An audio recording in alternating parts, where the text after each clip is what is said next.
तुम्हारे अंदर एक छिपी हुई ताकत है जिसे ज्यादातर लोग सच में नहीं समझते।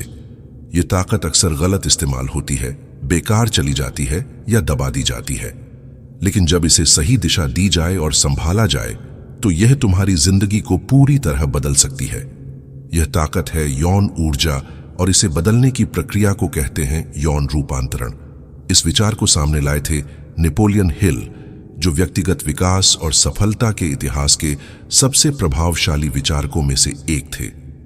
जब हिल ने थिंक एंड ग्रो रिच लिखी, तब वह सिर्फ पैसे की किताब नहीं लिख रहे थे, वह दुनिया के सबसे सफल लोगों की मनोवैज्ञानिक आदतों का नक्शा बना रहे थे।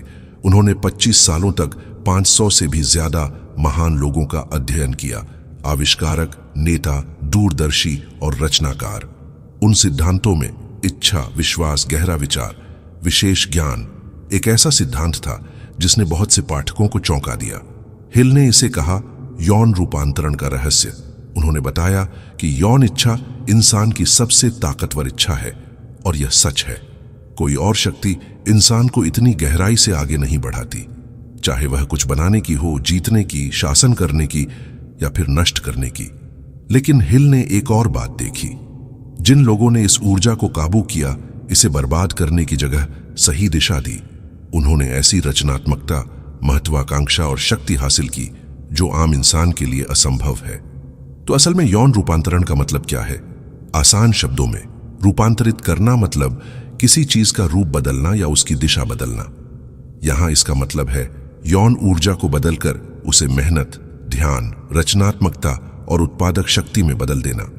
हिल ने इस सिद्धांत को समझाया कि असली कला है यौन ऊर्जा को सिर्फ शारीरिक अभिव्यक्ति से हटाकर उसे ऊंचे स्तर की रचना में बदलना, चाहे वह धन हो, कला हो, खोज हो या एक स्थायी प्रभाव।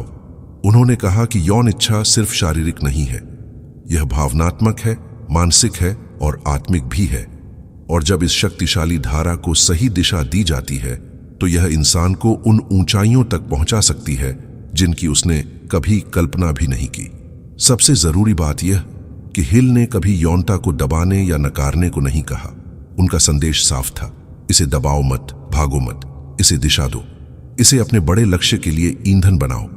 इसकी असली ताकत यौन ऊर्जा की प्रकृति में ही छिपी है। अपनी जड़ में यह रचनात्मक ऊर्जा है।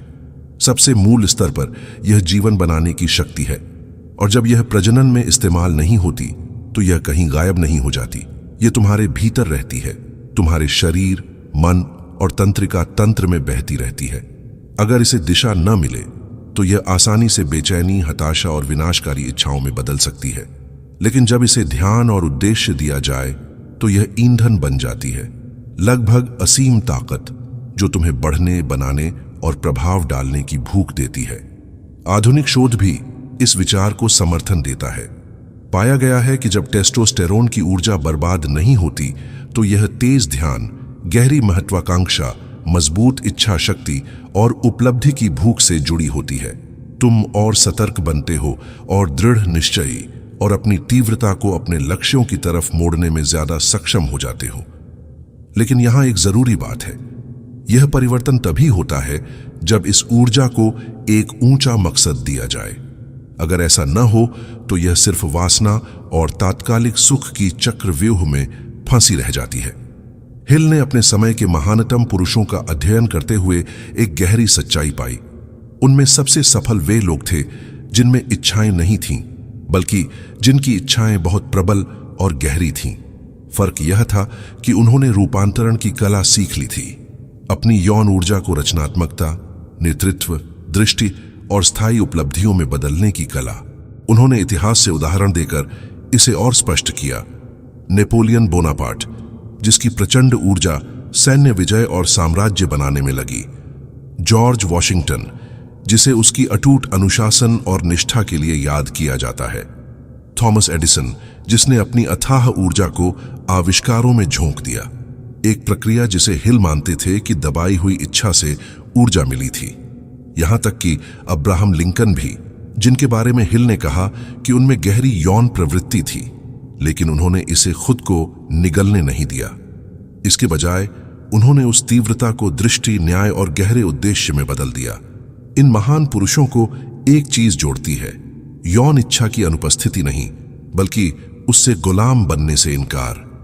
इसके उलट आज के ज्यादातर पुरुषों की हालत देखो। वासना मालिक बन गई है, सेवक नहीं। अश्लीलता की लत महामारी बन चुकी है। तात्कालिक सुख पाना अब सामान्य मान लिया गया है। अनुशासन का मजाक उड़ाया जाता है, और फिर भी हम सोचते हैं कि इतने लोग सुन्न, बेचैन, बिखरे हुए और दिशाहीन क्यों महसूस करते हैं। हिल ने बहुत पहले चेतावनी दी थी कि ज्यादातर पुरुष कभी अपनी यौन प्रवृत्तियों पर काबू पाना नहीं सीखते। जब अंधी वासना इंसान को चलाती है तो बुद्धि गिर जाती है, फैसले भ्रष्ट हो जाते हैं और ऊर्जा बर्बाद हो जाती है। वह सेक्स की निंदा नहीं कर रहे थे, बल्कि उसे ऊंचा उठा रहे थे। उनका संदेश साफ और कठोर था। अगर इस ताकत को बेकाबू छोड़ दिया जाए तो यह तुम्हें बर्बाद कर सकती है, लेकिन अगर इसे साधा जाए, निखारा जाए और रूपांतरित किया जाए तो यही तुम्हारी किस्मत को आगे बढ़ाने की सबसे बड़ी शक्ति बन जाती है। अब सवाल यह है, आधुनिक दुनिया में यौन रूपांतरण को कैसे साधा जाए? इस आदिम ऊर्जा को कैसे बर्बादी से बचाकर महानता की ओर मोड़ा जाए? इसका पहला व्यावहारिक कदम है वीर्य संरक्षण सीखना। इसका मतलब स्थायी संयम या इनकार नहीं है, बल्कि उस आदत से आजाद होना है जिसमें इंसान अपनी जीवन शक्ति को बेपरवाही से बर्बाद कर देता है। जब भी तुम बिना मकसद के इसमें लिप्त होते हो, तुम अपनी जीवन शक्ति, ध्यान, दृढ़ता और इच्छा शक्ति को कम कर देते हो। शुरुआत करो 30 दिनों से। 30 दिन बिना अश्लीलता के, 30 दिन जानबूझकर अनुशासन के साथ। बदलावों पर ध्यान दो। देखो कैसे तुम्हारा मन तेज हो जाता है, शरीर जीवन ऊर्जा से भरा हुआ लगता है और उपलब्धि की भूख और गहरी हो जाती है। तुम्हारे भीतर जो दबाव बन रहा है वह कोई श्राप नहीं है, वह ईंधन है। और जब तुम इसे संभालना, दिशा देना और सिर्फ ऊंचे कार्यों में लगाना सीख जाते हो तो तुम उस रहस्य का ताला खोलना शुरू कर देते हो जो साधारण पुरुषों को असाधारण से अलग करता है। दूसरा कदम है इस ऊर्जा को दिशा देना सीखना। जब तुम्हारे भीतर इच्छा उठती है तो इसका हल इसे दबाना या नकारना नहीं है, हल है इसे मोड़ना। उस तेजी की लहर को अपने काम में डालो, अपने अभ्यास में, अपने अध्ययन में, अपने हुनर में। इसे अपनी बातचीत में आत्मविश्वास का स्रोत बनने दो, अपने कामों में साहस का आधार, अपने नेतृत्व में स्पष्टता का बल। ऐसे चलो जैसे वह आदमी जिसने ठान लिया है कि वह आवेगों की डोर से नहीं खींचेगा। हिल ने समझाया था कि जब आदमी इस दिशा बदलने की कला सीख लेता है तो वही ताकत जो कभी उसे लुभाती थी, वही उसकी सबसे बड़ी उपलब्धियों का आधार बन जाती है। तीसरा कदम है एक ऊंचा मकसद चुनना। यौन ऊर्जा दिशा के बिना टिक नहीं सकती। या तो यह व्यर्थ बहेगी या सृजन की ताकत बनेगी। इसलिए इसे एक पात्र, एक ऐसा उद्देश्य देना जरूरी है जो तुमसे बड़ा हो। हर दिन अपने आप से पूछो, मैं ऐसा क्या बना रहा हूं जो एक क्षणिक सुख से कहीं अधिक कीमती है? अगर जवाब धुंधला है तो तुम्हारी ऊर्जा बार बार अल्पकालिक सुख में घुलती रहेगी। लेकिन अगर तुम किसी ठोस चीज से जुड़े हो, एक व्यवसाय, एक सपना, एक आंदोलन, एक विरासत, तो अनुशासन का हर कदम पाबंदी जैसा नहीं लगेगा, बल्कि समर्पण जैसा लगेगा। और अंत में हिल ने हमें एक चेतावनी दी थी। उन्होंने कहा कि यौन ऊर्जा हर प्रतिभा, हर नेता, हर सभ्यता निर्माता के पीछे की रचनात्मक चिंगारी है। इतिहास में कभी ऐसा नहीं हुआ और कभी नहीं होगा कि कोई महान व्यक्तित्व इस शक्ति के बिना या इसे साधे बिना खड़ा हो सका हो। यह कोई विकल्प नहीं है, यह बुनियाद है। इसका मतलब यह है कि हर पुरुष के सामने एक कठोर और टाल न सकने वाला चुनाव है। या तो तुम क्षणिक इच्छाओं के आगे झुकते रहो और वहीं अटके रहो जहां हो, या फिर उसी शक्ति को साध कर, निखार कर एक ऐसे रूप में उठो जिसे दुनिया ने कभी देखा ना हो। सच्चाई सीधी है, जो आदमी अनुशासन सीखता है वह हमेशा उस आदमी से ऊंचा खड़ा होगा जो ध्यान भटकाने में अपनी जिंदगी गंवा देता है। पांचवां कदम है उस आग पर पूरी तरह काबू पाना। हर पुरुष को यह समझ लेना चाहिए, तुम कमजोर नहीं हो क्योंकि तुम इच्छा महसूस करते हो। तुम टूटे हुए नहीं हो क्योंकि तुम निकटता की लालसा रखते हो। यह चाहत होना ही तुम्हारी ताकत का सबूत है, क्योंकि तुम्हारे भीतर वही सबसे पवित्र शक्ति मौजूद है जो जीवन को जन्म देती है। लेकिन सच्चाई यह है, दिशा के बिना शक्ति हमेशा विनाश में बदल जाती है। यौन ऊर्जा का रूपांतरण कोई चाल या तात्कालिक उपाय नहीं है, यह जीवन जीने का एक मार्ग है। यह एक सजग निर्णय है कि अपनी गहरी ऊर्जा को व्यर्थ नहीं करना, बल्कि उसे निर्माण में लगाना है। नेतृत्व करना है, न कि खुद को खोना। विरासत बनानी है, न कि केवल तनाव मिटाना। नेपोलियन हिल ने दशकों पहले इसका नक्शा हमें दिया था, लेकिन उसे जीवन में उतारने की जिम्मेदारी हमारी है। तुम्हारे भीतर एक छुपी हुई शक्ति है, प्राचीन और आदिम, वही ताकत जिसने कभी मानव जाति के अस्तित्व को तय किया, जिसने पुरुषों को लड़ने, जीतने और वंश आगे बढ़ाने के लिए धकेला। लेकिन यही ऊर्जा जब बुद्धिमत्ता और अनुशासन से निर्देशित होती है, तो यह कला, महत्वाकांक्षा, साम्राज्य और इतिहास का स्रोत बन जाती है। मनोविश्लेषण के जनक सिगमंड फ्रायड ने इस रूपांतरण को एक नाम दिया, उत्कर्ष, सब्लिमेशन। फ्रायड ने इसे मन की रसायन विद्या बताया, मूल इच्छाओं को ऊंचे, टिकाऊ और समाजोपयोगी कार्यों में बदलने की प्रक्रिया। उनकी थ्योरी की जड़ में यह विचार है कि इंसान का व्यवहार अवचेतन इच्छाओं से प्रेरित होता है और इसमें यौन ऊर्जा, लिबिडो, सबसे केंद्रीय है। लेकिन फ्रायड ने लिबिडो को केवल शारीरिक क्रिया तक सीमित नहीं माना। उनके लिए यह जीवन शक्ति थी, वह प्रवाह जो हमारी प्रेरणाओं, भावनाओं और व्यवहारों को आकार देता है। यहां समस्या यह है, अगर हर इंसान अपनी हर लालसा, हर आक्रामकता, हर वर्चस्व की भावना को सीधे सीधे बाहर निकाल दे, तो समाज बिखर जाएगा, सभ्यता अराजकता में ढह जाएगी। तो सवाल यह है, उस दबे हुए प्रवाह का क्या होता है? फ्रायड के अनुसार यह गायब नहीं होता, यह नया रास्ता तलाशता है। यह कला, नवाचार, नेतृत्व, विज्ञान, अध्यात्म के रूप में प्रकट होता है, वही चीजें जो इंसान को जानवर से ऊपर उठाती हैं। यह दिशा बदलना, यह ऊंचा रूप लेना ही है जिसे फ्रायड ने उत्कर्ष, सब्लिमेशन कहा। सोचो इसे ऐसे, उत्कर्ष यानी सब्लिमेशन वह कला है जिसमें इच्छा अनुशासन में बदलती है, वासना विरासत में बदलती है और आवेग प्रभाव में बदल जाता है। यह प्रवृत्ति की आग है जो प्रतिभा की रोशनी में बदल जाती है। लेकिन यही वह जगह है जहां ज्यादातर लोग गलती कर बैठते हैं। वे उत्कर्ष को दमन समझ लेते हैं। दमन का मतलब है इनकार करना, इच्छा को भीतर धकेल देना, उससे भागना, यह दिखावा करना कि यह मौजूद ही नहीं है। लेकिन दबाई गई ऊर्जा कभी गायब नहीं होती, वह सतह के नीचे दबाव बनाती रहती है, जैसे बंद बोतल को हिलाया जाए, और फिर एक दिन वह फट पड़ती है, लत, गुस्से या आत्मविनाशकारी तरीकों में। उत्कर्ष ठीक इसका उल्टा है। यह अस्वीकार नहीं बल्कि रूपांतरण है। यह इच्छा को पहचानता है, उसे स्वीकार करता है और फिर उसे सजग रूप से किसी ऊंचे, रचनात्मक और जीवन बदलने वाले काम की ओर मोड़ देता है। यही असली मनोवैज्ञानिक रसायन विद्या है, जहां जो चीज तुम्हें नीचे गिरा सकती थी वही तुम्हें उठाने की सीढ़ी बन जाती है।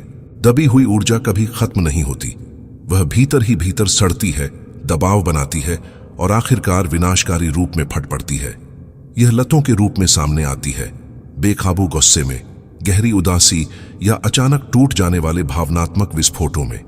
उत्कर्ष, सब्लिमेशन, इसका उल्टा रास्ता है। यह सजग चुनाव है, इच्छा को बिना शर्म के स्वीकार करना और फिर जानबूझकर उसे किसी ऊंचे मकसद की ओर मोड़ना। इसका मतलब है अपने भीतर की कच्ची ताकत को पहचानना, यह मानना कि यह असली है और फिर उसे कोई आकार और दिशा देना। जरा सोचो उस आदमी को जिसके भीतर हिंसक आवेग है, लेकिन वह उन्हें अनुशासन में बदल देता है। एक सैनिक की कड़ी ट्रेनिंग में, मुक्केबाजी की तीव्रता में या आग बुझाने वाले की बहादुरी में। सोचो उस औरत को जिसकी गहरी कामुक ऊर्जा नृत्य, फैशन या मंच कला के रूप में ढल जाती है और उसका निजी जुनून कला बनकर दूसरों के दिलों को छू जाता है। एक नौजवान जिसकी प्रवृत्ति हर चीज को नियंत्रित करने की है, वह उसी ताकत को प्रणालियां, व्यवसाय या पूरे संगठन बनाने में बदल देता है। या फिर वह किशोर जो यौन ऊर्जा से भरा हुआ है और उसे निकालने का रास्ता चित्रकला, लेखन, संगीत रचना या किसी रचनात्मक काम में ढूंढ लेता है। ये सभी फ्रायड के मूल विचार को साबित करते हैं। जब यौन प्रवृत्ति को रूपांतरित किया जाता है तो वही सृजन, कौशल और उपलब्धि का सोता बन जाती है। उत्कर्ष नैतिक उपदेश नहीं है, यह जुनून को दोषी ठहराने या इच्छा पर शर्म डालने की बात नहीं है।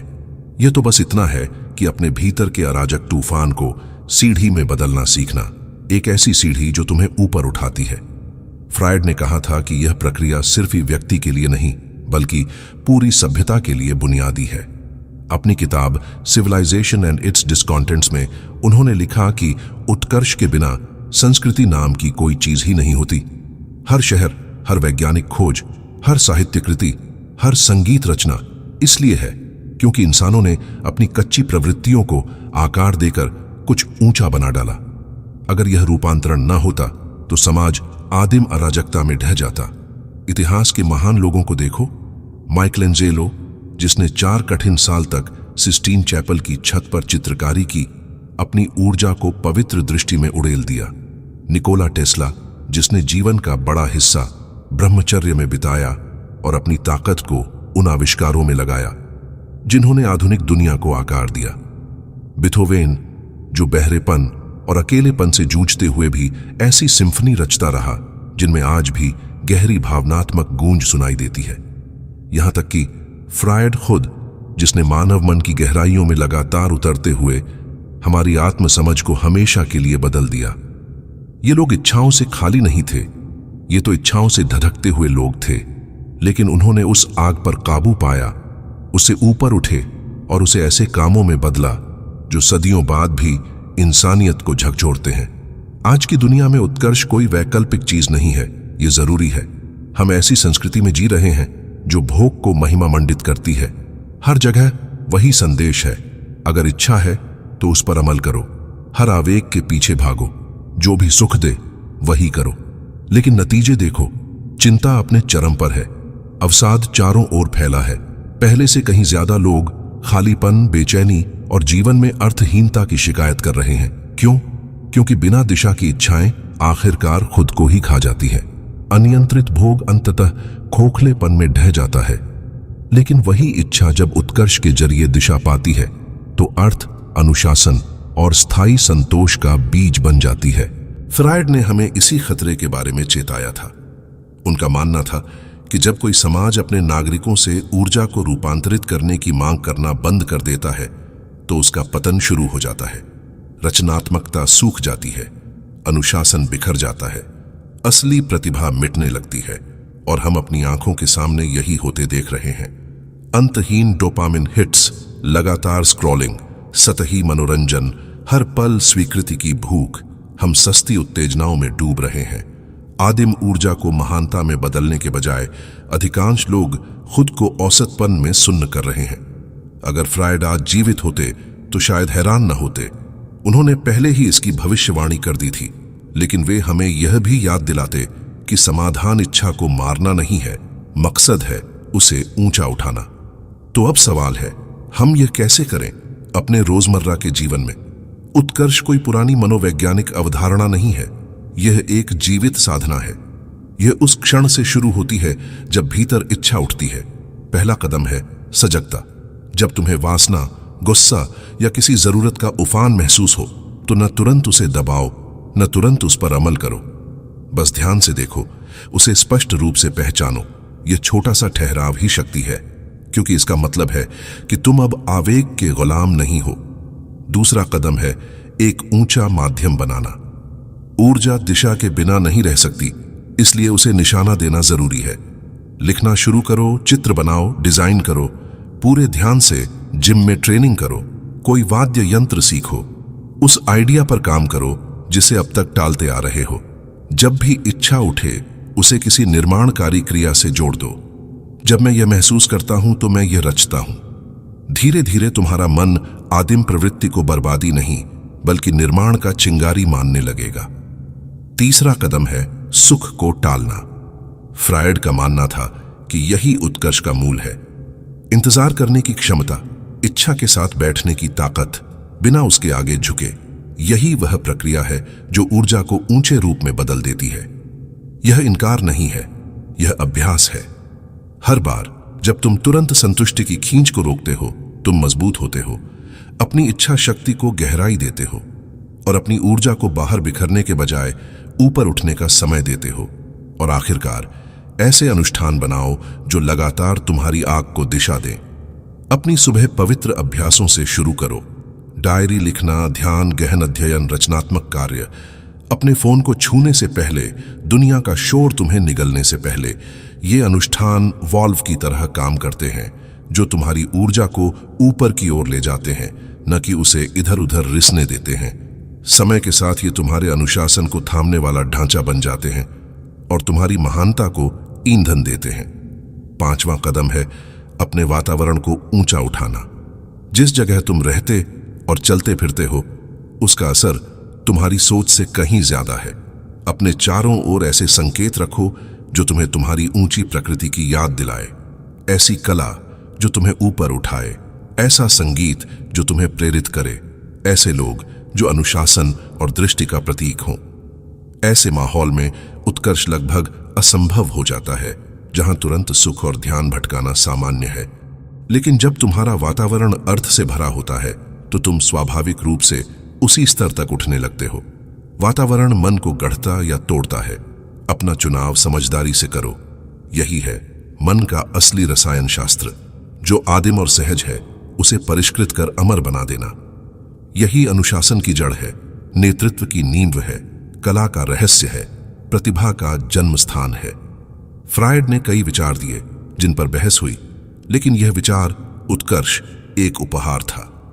इसने दिखाया कि चाहे तुम्हारा आंतरिक जीवन कितना भी कच्चा, अंधेरा या अव्यवस्थित क्यों न लगे, तुम उसके कैदी नहीं हो। तुम अपनी आत्मा के लोहार हो। आग से, दबाव से, धैर्य से तुम पिघली अव्यवस्था को तेज इस्पात में बदल सकते हो। तुम इच्छा को नियति में, लालसा को सृजन में, कमजोरी को संकल्प में बदल सकते हो। यही है उत्कर्ष का सार। कभी मत भूलो, तुम्हारे भीतर एक आग जल रही है। यह प्राचीन है, आदिम है और असीम शक्ति से भरी है। इसी ने मानव इतिहास की दिशा बदली है और यह आज भी तुम्हारे भीतर प्रतीक्षा कर रही है, सिर्फ एक दिशा मांग रही है। तुम इसे तुच्छ सुखों में बर्बाद कर सकते हो, आदतों और लतों में गंवा सकते हो, ऐसे खाली भोगों में खो सकते हो जो तुम्हें भीतर से खोखला कर दे, या फिर तुम इसे किसी ऊंचे रूप में ढाल सकते हो, रोशनी, सृजन, उद्देश्य में।